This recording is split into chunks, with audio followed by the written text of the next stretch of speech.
Hey everybody, hi and hello. This is the Moody Reader Podcast. My name is Ashley Hannah and we read books here. And as of recently, we read a lot of books here. And basically, if you're new here, we just talk about mood reading as a whole and the thoughts and feelings we have towards these books. Sometimes it's 5 out of 5 and we're crying, we're laughing, we're having a kiki, I guess. Do people still say that? Or we are raging and we are not loving our reading life. But today we have kind of like an amalgamation of the two because I read 3 books this past week. And I really just wanted to get to 9 books read for the month of April. And I was happy that I did, for sure. But we had a 5-star read, we had a 2-star read, and we had a middle of the road 3.5. And I will talk about the best and the worst of this past week. But first off, hey, how you guys doing? It is Monday when you are listening or watching this. And first of all, happy May, because now we've made it to May. You can all do that. Well, we can't do that anymore. That meme where it's like what's that band called? NSYNC? Yeah, NSYNC. Where they're like, it's gonna be May. We can't do that anymore because it is May now. Second off, if you are watching this and you're like, how did Ashley Hannah get that nifty wrist brace? Is she just hardcore and she got it doing BMX or parkour? No, honey. I got this wrist brace from dislocating my wrist. It was fun. I'll do a little quick story time about it. There's nothing really interesting about it except for the fact that if you don't know, my main hobby thing, job, whatever you want to call it, is ballet dancing. And usually we get injuries for the lower extremities, and somehow I got a wrist injury by so the first thing that happened was back in the day when I was in a company, we did this contemporary piece, and in it there was supposed to be an assisted sit spin, like how skaters do that. I guess I'm not a figure skater, but usually it's the girl doing it, but it was this 6-foot+ man who I was assisting, and it was supposed to be one-handed, but apparently my joints are so hypermobile that my wrist kept popping out of place, and then it kind of just ruined the ligaments there, and this was years ago. And so recently I was doing another piece, and just someone was getting me off the floor, and it just me leaning back and them pulling me forward, it just ruined my ligaments, and it popped out again, popped back in, and now it just hurts. So that's what's happened to me in the past few days. Hurts like the dickens, but hey, we suffer for our art. So let's talk about some more things. Let's talk about some stuff that happened this week. Shall we? We shall. So, I'm doing too much, but what else is new? I'm spreading myself way too thin, but that means that I'm going to have a nice cathartic release cry, and then I'll be back to normal, good as new, because I love crying, if you didn't know that. If you don't love crying, you're lying to yourself. It's so fun and not releasing. It's just a good release. It's just fun to cry. And, so I went to the Mario movie. This has nothing to do with books, I'm sorry. If you want to skip ahead, feel free to do so. But you know what book we're talking about because it's in the title of this video, I believe. But I went to the Mario movie, and I didn't think I was going to like it. I didn't even want to go, especially because I don't like going to movies anymore. It's just not the fun time it used to be. But I went, and as someone who is a Mario girl, like a Nintendo girl, honestly, that is how I bonded with my 3 brothers when we were little, and my sister. We all did it together. We would just play Mario games and Nintendo in general, but especially Mario. If you didn't play Super Mario Sunshine, of course Super Mario 64, but Super Mario Sunshine, and Listen, if you didn't play Paper Mario, what happened? You need to play it now. It's so fun. Paper Mario 1 and 2, not really the third one. The third one kind of sucked, for being honest. But I digress. So the Paper Mario movie, not Paper Mario movie, I want there to be one. The Mario movie that we watched was just so sweet and nostalgic, and the soundtrack slapped. It really did. And other than the fact that I didn't like Princess Peach, it did a great job and it didn't annoy me. So, A+ to Mario, the movie. Good job, you guys. And then, you know what? Let's talk about books now. I feel like getting into it because we might be talking for a little bit about this certain book. And it is I feel like it's a highly anticipated book for most people. And it wasn't for me only because, and not because I don't like the author. I love the author, and we'll talk about it in a second. It wasn't a highly anticipated book for me because when I looked at the plot or the description on Goodreads, it didn't entice me. And so I was like, I might not like this premise for this book, and that might just be me. And you know what? It might just be me.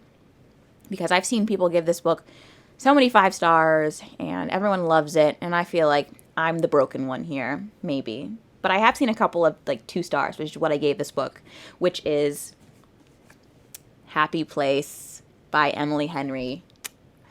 And I know, because I love Emily Henry's writing. Her books are great. I think my favorite book by her is probably, if not Beach Read, I can't choose. I loved Beach Read and Book Lovers, but honestly, I think I really liked People We Meet on Vacation, the best. I don't know why. And I might have to do a reread of all 3 of those books to see what really is top tier for me. But I did not like this book. And Happy Place is that book that is about these 2 people, Harriet and Wynne, and they have this really close group of friends who every summer, essentially, they do one thing to stay together, and they go to this, what is it even called? It's not a farm. I know it's not a farm. No, it's just a beach vacation house.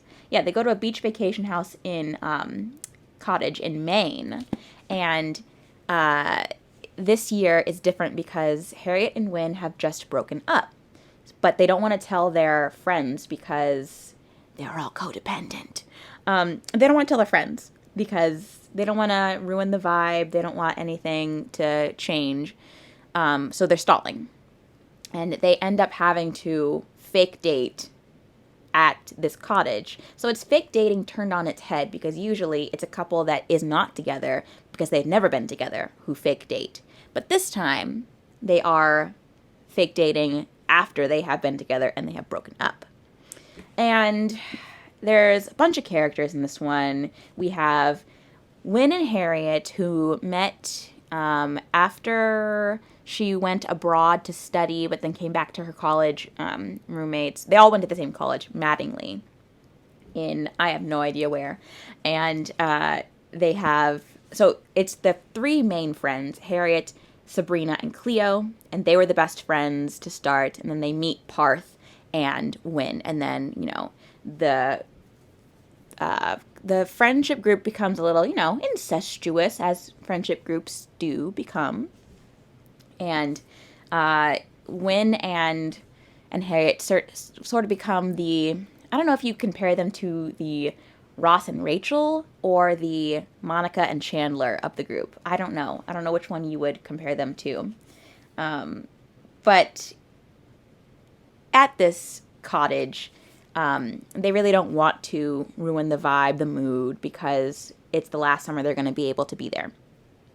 And I'm going to say I really did enjoy, of course, the writing style, because this is quintessential Emily Henry. It's just, she writes such readable books, honestly. They're easy. They put you into a situation and you feel like you're there. So I really did feel like I was in Maine in the summer.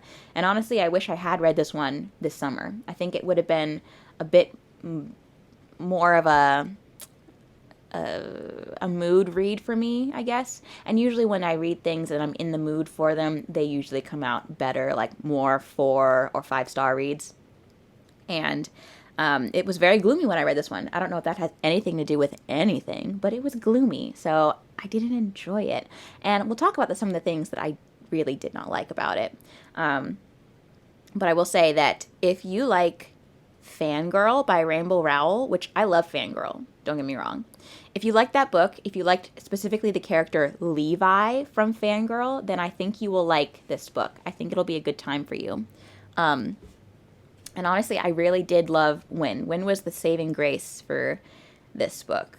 But there were a lot of things that went wrong, including just the fact that, what is her name? Harriet, her friend group, they're way too dependent upon each other. And I just mainly didn't like Sabrina. Sabrina is this bossy type A lawyer who basically initiates everything for this friend group. And because, in every friend group, there is the person that actually initiates everything and, like, reaches out to people and just is the doer of the group. And that has never been me. But I do have some of Sabrina's type A tendencies, and that's probably what made me hate her. It's like, it's her way or it is the highway, and she's very rigid and stuck to her ways, which is a way that I am, and I don't love that about myself, so I didn't love reading that. And I don't know, I just didn't like the friend groups. Also, I didn't relate to, like, awfully hard to the premise of having adult friendships that take over a lot of your life, that you feel like you have to update your friends. I don't really have that in my life, and I don't particularly want it. Hot take, I don't really want friends. Like, I have friends, and I have one really close friend, and we're both busy. We're doing life, so whenever we remember to text and we hang out together, it's great. But, we're each doing our own separate thing. We have lives. So I'm like, I don't really love the idea of having to check in with friends. Like, I suppose that's where I have my siblings, what I have my siblings for. So I don't relate to the friends portion of this novel. And it just seems a little juvenile, if I'm going to be honest. I feel like this plot where you're trying to keep everybody together and, like, you're getting mad that your friends aren't, like, as close as you once were, that's a very, like, YA premise. And I don't know, maybe you guys have seen in your own lives situations where you really do want to keep those friendships alive, and it's like the end of the world when they're not. But this is not the premise for a book for me personally. And there were, what else did I say about this one? I will be doing a wrap-up on my YouTube channel, my BookTube channel, talking all about the books that I've read this whole month and talking about some stats and, and such. But speaking about this book in particular, that's what I was going to talk about. The romance. Ooh, that romance was not it. And I love Emily Henry's romances.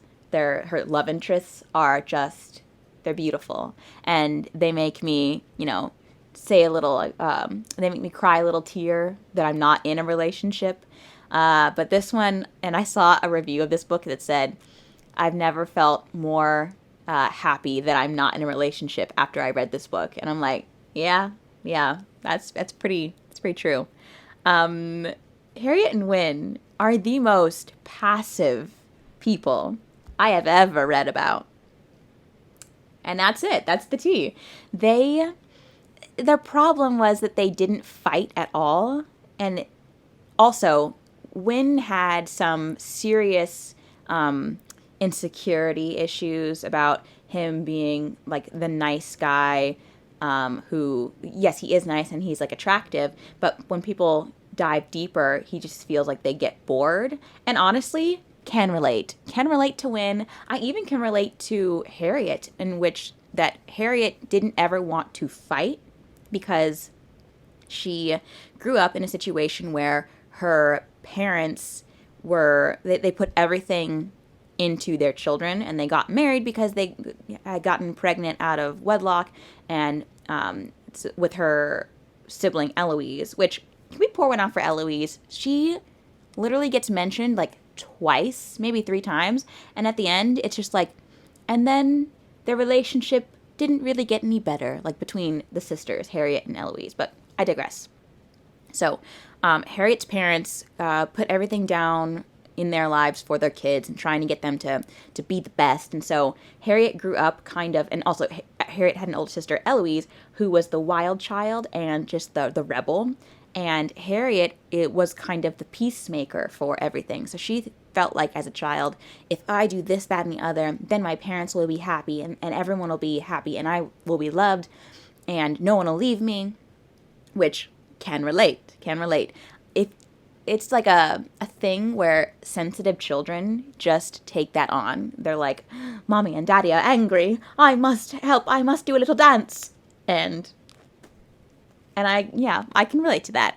But the ways that those two characters, Win and Harriet, have grown up and have their own insecurities, it just makes it so that, like, yes, they have chemistry in this book, but it's so unattractive to see two people feel the same way towards each other and then go. And also, they kept saying, but I love you, and I don't want to leave you, and you are my happy place.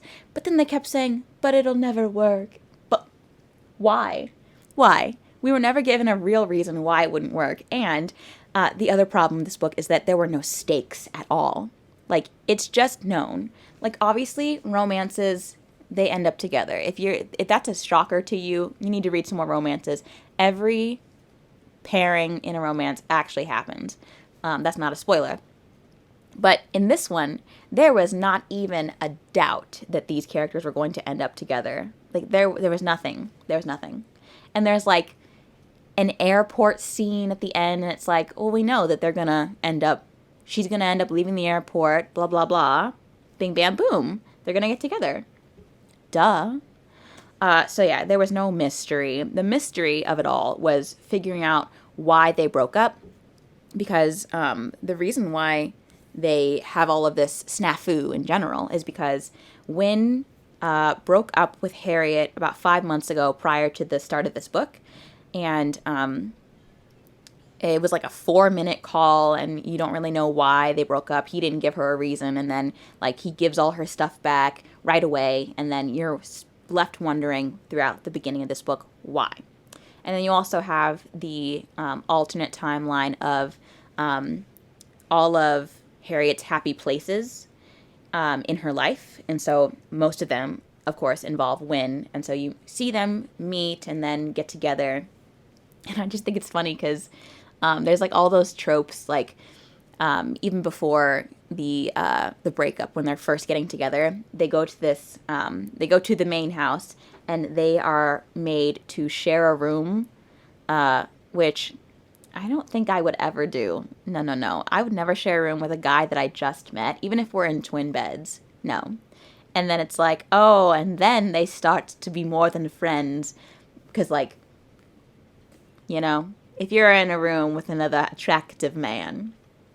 So, yes, there's that timeline. And, the book also talks about how Harriet basically wants to live in her happy places, and it's like, well, happiness is a fickle emotion. Happiness is such a fickle emotion, and I don't feel like it's very substantive, and it just seems like joy is one thing, happiness is another, and I'm like, I don't really love that feeling of happiness because it just feels very fleeting. But that's just my opinion. And I just realized that I did indeed do the Buzzword-a-thon for this month, because Books and Lala, or Kayla on BookTube, she has a Buzzword-a-thon, and in it she basically has a buzzword each month that you try to read at least one book of. And this month's was emotions, I think, and I think I was just going to use The Cruel Prince for my emotion, but here we have... Here's my little laptop. Here we have Happy Place. That one is my emotion for the month, so I did it. I'm not going to talk any more about Happy Place. It really just disappointed me because it wasn't, like, of course there were steamy scenes. And, like, I'm not looking for steamy smut in general. It makes me feel a little bit weird, but I like the intimacy of relationships. I like the bearing your soul to another person. Not that I've done that before. We ain't never bared no souls to anybody. But I just didn't feel that, like, gush of emotion towards these two people. And like I said, I did relate to Win because, that's the other thing. Win was insecure because he also didn't have, like, a really great job. Like, he feels like he can't, one, make Harriet happy, but two, he feels like he's bringing her down with his ordinariness because Harriet is trying to be a doctor and he doesn't really know what he's doing. He took an extra year to graduate college. He's having a hard time finding a job that pays more than minimum wage. And honestly, I get it. And talking about this book in hindsight, because I just finished it today, in hindsight makes me think, did I like it more than 2 stars worth? But no, I don't think I did. And please let me know if you feel the same way about this book in particular. If you, first and foremost, if you like Emily Henry's backlist, but you didn't like this one, let me know, because I feel like I'm definitely in the minority, but I just want to be sure if anybody else feels the same way. So that's what we're going to say about Happy Place. It was a book I will never read again, and I'm quite pissed off that I bought this freaking hardcover with this stupid sticker on it that left. It's one of those stickers that, like, doesn't come off of the book, and also it's kind of glittery, and I have a fear of glitter, y'all. A fear. Anyways, so rant over. Hot take: Happy Place was not good, and that's the tea. So I'm trying to consider whether or not I want to talk about the Sundown Motel, which is the second book, or the first book technically, that I read this week. And it was just meh. It was 3 out of 5 stars. We're not going to talk about it. If you want to see what I thought about, like, the less than or more than a cursory glance at the Sundown Motel by Simone St. James, if you want a little more into how I felt about it, it will be in that wrap-up that I do, and you can find that on my BookTube channel. Of course, it is the end of April, or the beginning of May when you're what's the word? Digesting this, however you choose to. So, I lost my train of thought. So when that comes out, you can go and look at that, and you'll see all my thoughts about it. But mainly, I just read the Sundown Motel because a podcast I was listening to, they did an episode, and they do spoilers. So I wanted to know if I felt the same way about all the things inside this book. And honestly, I agreed with the perspective of Hannah, who, this is in the You Might Hate This Book pod. So it's Hannah and Stephanie who co-host that podcast, and they're best friends, and they talk about books that they love, and they give it to the other person to read, and they see if they feel the same way or not, because they have different reading tastes.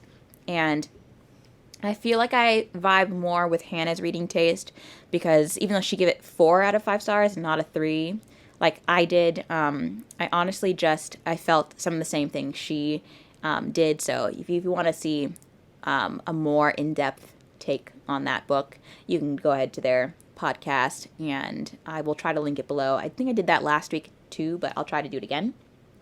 So, also, I did listen to that one. So, I'm a visual learner. I'm not an auditory person. That's not my wheelhouse. No way. Question of the day: are you a visual or auditory? Is that how you say it? Auditory? Yeah, auditory learner. Which one? How do you learn? I'd love to know. Okay, so the next book we're going to talk about is, before we, just shoot the breeze and talk about whatever else we want, is a book that I gave 5 out of 5 stars because it was glorious and I loved it. And I don't know why other people don't love this book. And it is Elantris. And look at all these tabs. By Brandon Sanderson. And this is Brandon Sanderson's debut novel. Of course, he wrote a bunch before this one was published, but this was the first one that he actually got out into the world. And honestly, it's one of my favorites. And this book is a chunker. I think my edition is 592 pages, and it is not a standalone, which I don't know why I thought it would be, but of course, nothing in Brandon Sanderson's universe is a standalone. Come on. Even Warbreaker is not a standalone. And this one is a fantasy. I think, would you call it an epic fantasy? I think you could. Yeah, you can call it an epic fantasy. It's adult, sci-fi, some romance sprinkled in there, and honestly, it was great. It was really good. And I'm trying to look for what people didn't like about this novel because I feel like there's nothing to not like. Besides the fact that it was slow going. And because the actual description of this book is you get nothing. You really don't get a lot of what this is. And so this is about Elantris, which is a city that used to be a utopia, and now it is not, because they had something called the Shroud, which was a transformation where instead of people would turn into Elantrians and be able to have all these powers and be able to draw these aeons, which are basically little symbols that make stuff happen, I guess is the only way I can say it. And something happens to where the citizens of Elantris become decrepit and ugly, and they don't have any more magical powers, and they're just, it seems like they have been struck by some kind of curse, and they're still immortal. Well, actually, are they immortal? Yes, they are immortal. But now they are what you would call damned, I guess. People think they are. And outside of the city of Elantris is the city of Kay, and it has a ruler whose name is Edon, and he basically has set up this whole hierarchy that it's based on money, because there wasn't really a what is that called? A monarchy? Let's say that. There wasn't really a monarchy before the Shroud, but Edon really placed himself well to be at the top of this food chain. And it basically runs all off of, who has the most money, who is the most affluent. And he has a son named Rowden. And now Rowden, and honestly, this is going to be spoilers. I'm sorry. If you don't want to be spoiled for Elantris, bye. It was nice having you. But Rowden is the son, so he's the prince, and he is betrothed to Serene, who is from a neighboring kingdom, and they strike up this political alliance to forge their kingdoms and have things be right as rain. They both benefit from their marriage. But when the Shroud takes Rowden, everybody else thinks that he has died, but he's really just in Elantris. And Serene then still has to go to her betrothed's hometown, because it's in a contract that they signed where if one of the parties dies even before you meet, you're still married. And so she's like, ah, shucks, now I'm married to this man and I don't know him. And honestly, Serene has a stupid chip on her shoulder, where she's this tall, lanky blonde who has always been just way too intense, and nobody really likes her personality, and she just comes on too strong, so she's never really had any luck in romance. And she's 25, so she's a spinster, which Brandon Sanderson, why are you coming for me? I'm 26 and I'm a spinster. How dare you? How dare you, Brandon? Anyways, I digress. My point being is that I don't love Serene. Serene is not my favorite character in this novel by far. She reminds me of Shallan, but I like Shallan. And I feel like Shallan was Brandon Sanderson's much better attempt at like the witty character, the witty female type who's just gets the better of all of her adversaries. But Serene goes and she's really interested in all of the politics that are happening in K, and she's really trying to make a difference. And then you have, so those are the two perspectives, and then you have the third perspective, which is from Hrathen, who is this man who, at the offset, looks like a religious zealot, and he is trying to convert everybody in basically everywhere to Shu Derethi, the Derethi, I think. And I think there's another religion called Karanthi, something like that. If I'm wrong, I'm wrong. But yes, I can imagine why people would not finish this book if you DNF'd it. And then I hope you didn't start with this one, though. In Brandon Sanderson's work, I would not start here. I would start somewhere else like Mistborn, or I would start with, what's the other one? Warbreaker is a good one to start with. Maybe not the Stormlight Archives. That one's a chunker.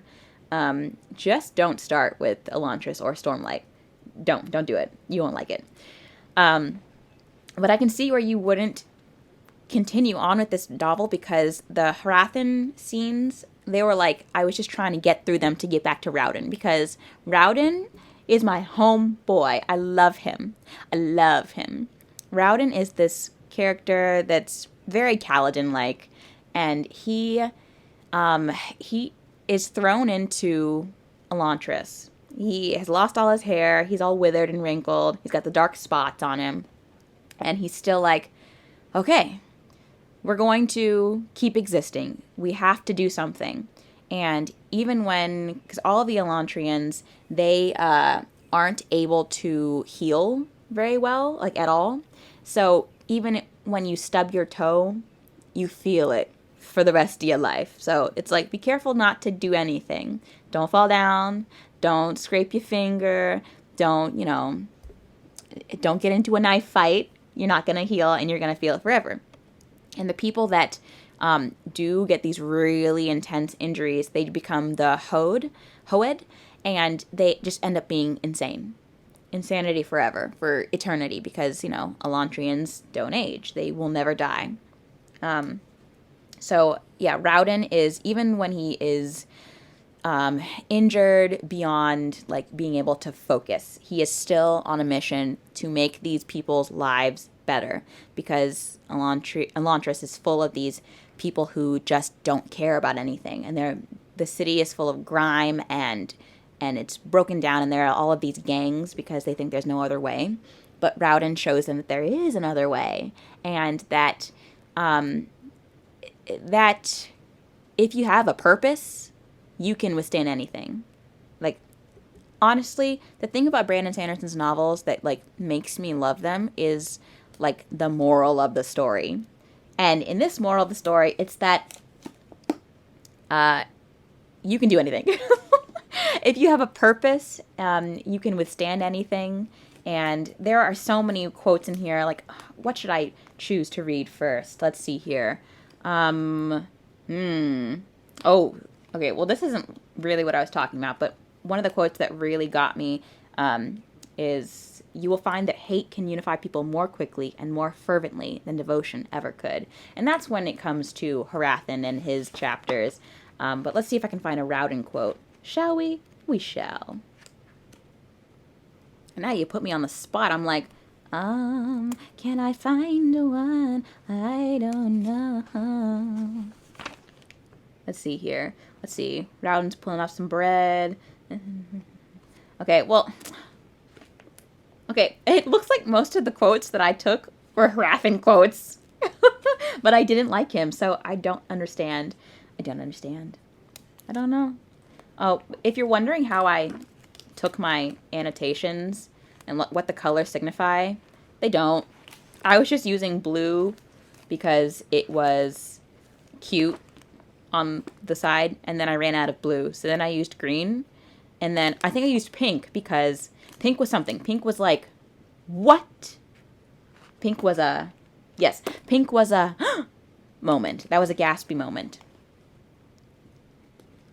Oh no, so the frickin' moral of the story was with hope you can do anything. Gosh, that was the moral of the story. Wait, okay, Serene had a couple of quotes in here for me. Okay, I can't find a Rowden quote that I think is suitable to my tastes, but hope can get you through a lot of things. Hope and purpose. Like, that's all you need in life. And yes, so Rowden, he does endure a lot in this novel, and he still makes it out very nicely. And there are a lot of characters in this, like Royal, I don't know how you say his name, but the old man that Serene then gets engaged to. And, you know, Serene, she gets around. She was engaged to many peoples. And so he was a lovely spot, and then his end was like, oh. And who's another character that I just really loved?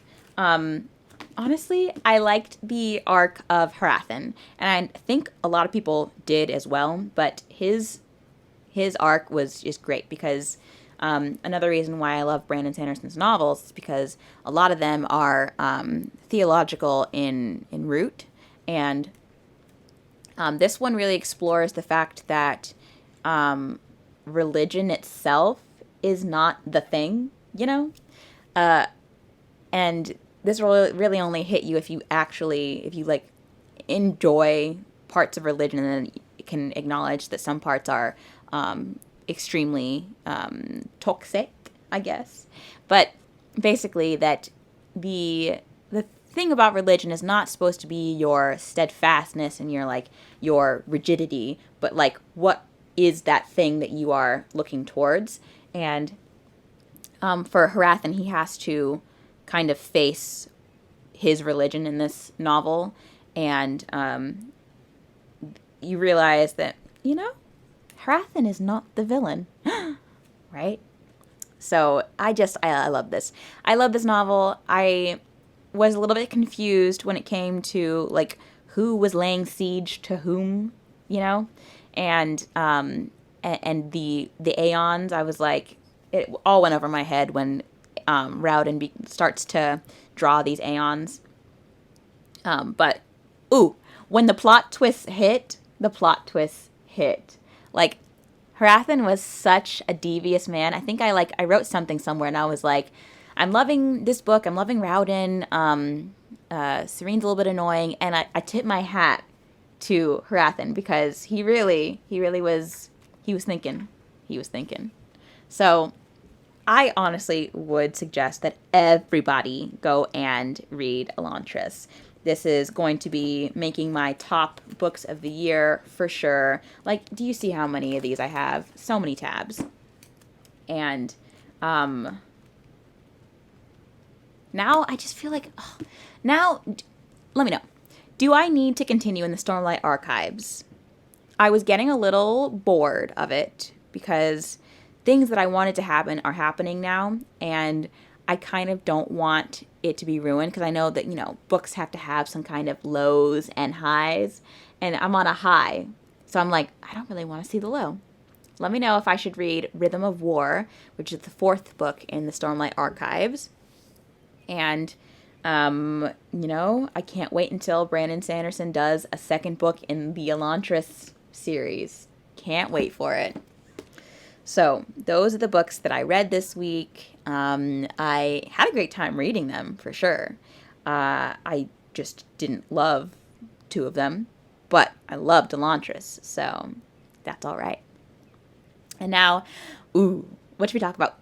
Let's talk about what I saw in the news for books-wise, like adaptations-wise too, because y'all know that I don't like adaptations. I really don't.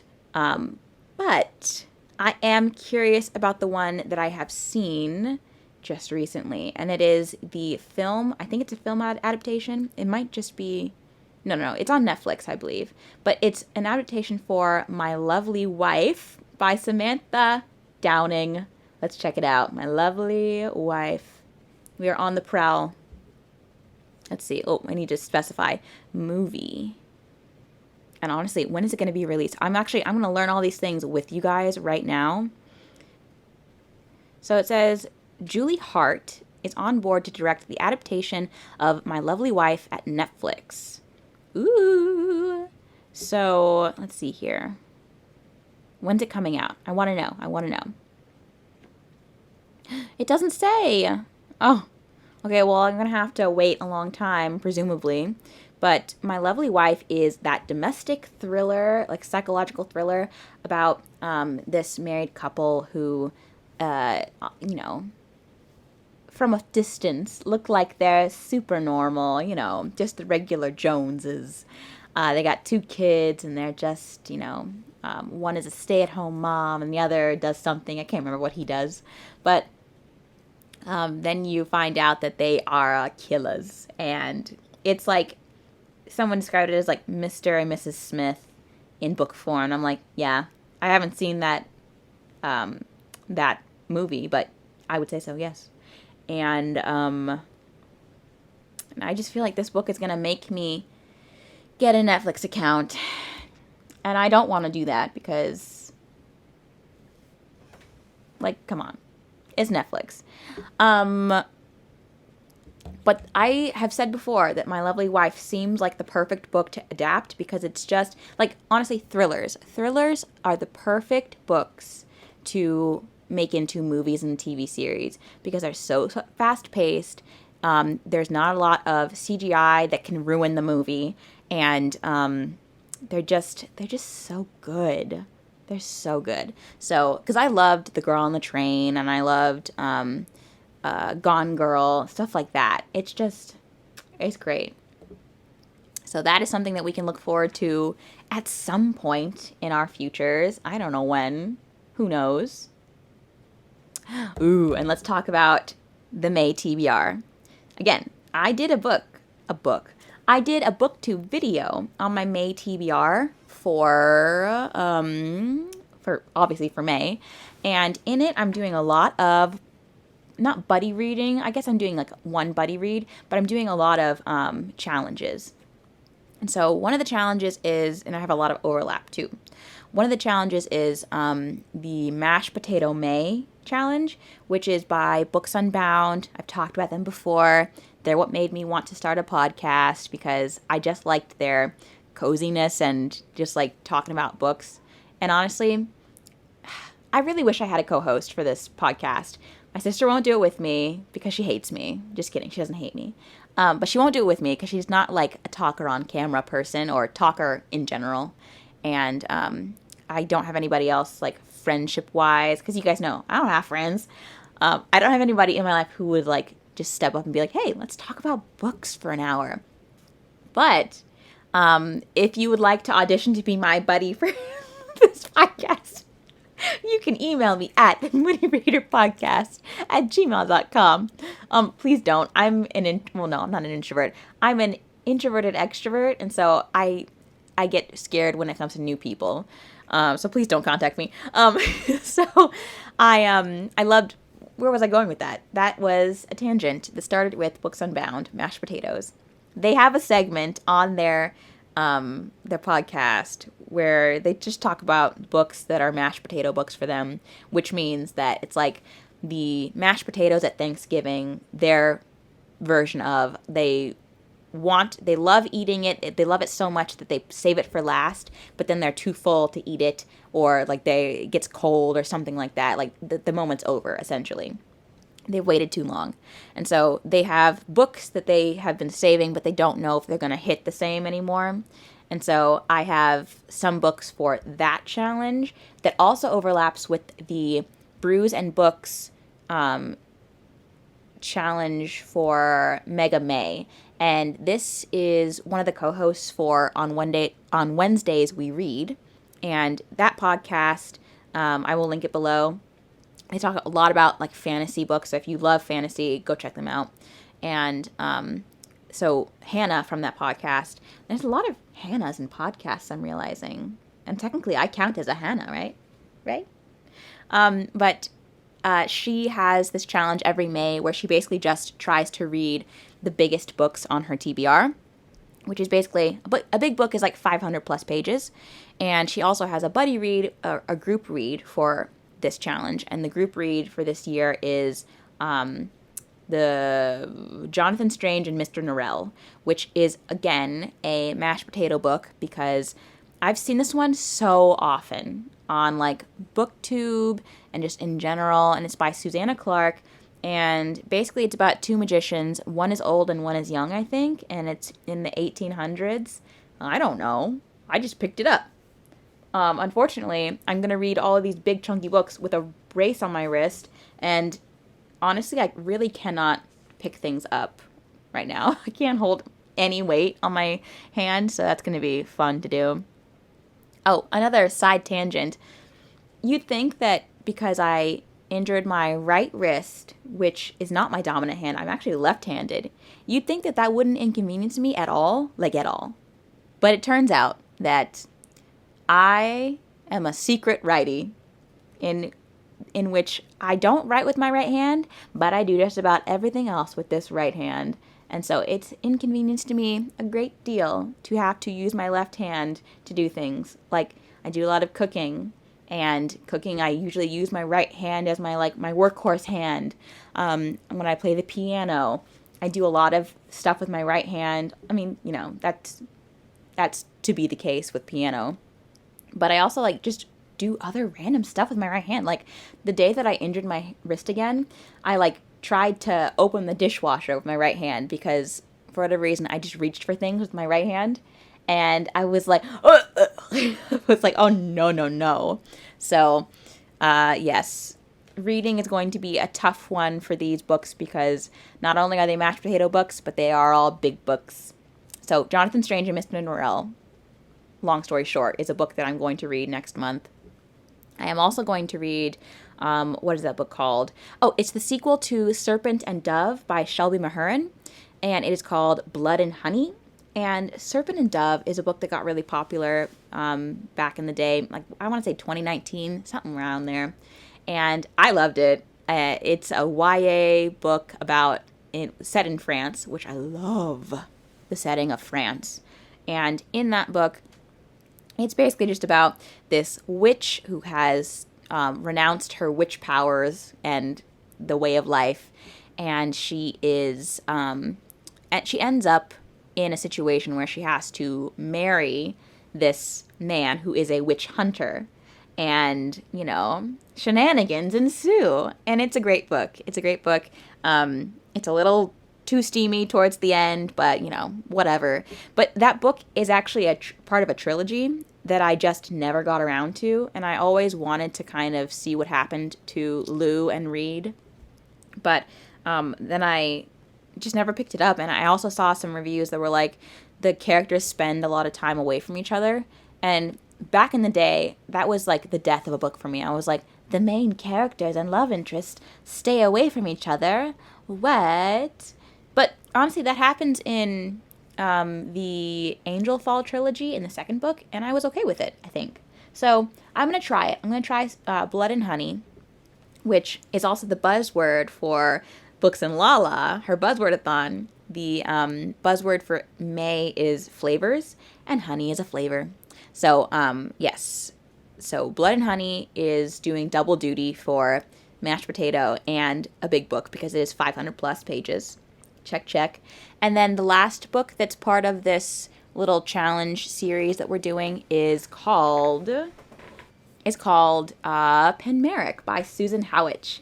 And Penmarric is this book, it's a classic book about this family that has spanned generations, and around the center of it is this house, this manor thing called Penmarric.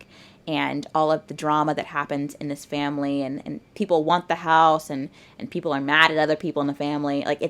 It's really dramatic and really petty, which I love. And I read this book, well, technically didn't read it because I read almost all of it. I got to the last part with the last character of his, like, because it's told through different characters' POVs. And so I got to the last POV, the last POV, and I was like, I don't want it to end. So at the grand old age of, like, I want to say I was a tween when I tried to read this book the first time. At the grand old age of 12, I said, all right, and that's the end. The last part. Done. So I never finished the book, and I've felt awful about it all these years, and I want to finish it. So that is the ultimate mashed potato book for me. And again, it is 500 plus pages, so another big booty book. Will I finish these books? I have no idea, because I am a mood reader. So I don't know why I planned out all these books, but I'm trying anti-mood read May, so we'll see if I can do it. Can we do it? Maybe. And there will be other books throughout the month that I will read because, again, I'm a mood reader. So I'm going to pick up some books, and I might have to reread Serpent and Dove, so that might be the reread for this month. We'll see. If I can avoid rereading Serpent and Dove, I will, because I'm not really feeling like reading that one. If I'm going to read it, it's going to be a sequel. It's going to be the next one.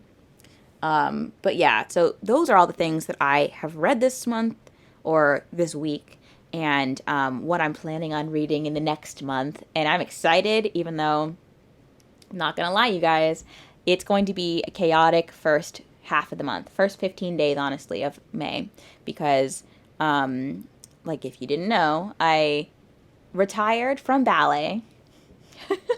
I retired from ballet, and I said, never again will I ever. And then I ended up somehow getting back into ballet, which was fun. It's very nice. But I am performing this month, and it's just going to be a lot. And reading while doing late nights, because when you're in the theater, usually it's late nights, and then you don't want to wake up early and read. So we're going to see if we can do it. That's why the TBR is it's pretty small, but I think I can do it. And if I, like, prioritize the reading, then I think I can do it. I think I can. So let me know, if you're watching this on YouTube, let me know what's on your May TBR. Let me know if you're doing any buddy reads or challenges this month, anything fun. And you can also follow me on Instagram, or Bookstagram, as I like to call it, because Instagram is not my favorite, but I like Bookstagram. I like that one. You can follow me at the Moody Reader Podcast. That's my @ and you can also email me, like I said before, not to audition to be my co-host, but you can just email me for fun at themoodyreaderpodcast@gmail.com, and I will respond to you, once I receive the email. I think that's all I wanted to say today, you guys. I think I've chatted your ears off enough, and I'm hoping I can get this up for the Monday upload. And then we start May. We start fresh. So thank you for, if you listen to this whole thing, listening to the whole thing. Thank you for even clicking on it once. And I hope you guys have a great reading morning, afternoon, night. Is that my outro? I don't even know. I hope you have a great day and that you read and that you find a book that makes you happy or makes you sad, if that's what you want for that day. And I will talk to you guys again definitely next Moody Monday, and I will have a wrap-up with all of the books that I read in April in its entirety up on my BookTube channel, which is again called The Moody Reader. And I will see you guys again next time. Goodbye.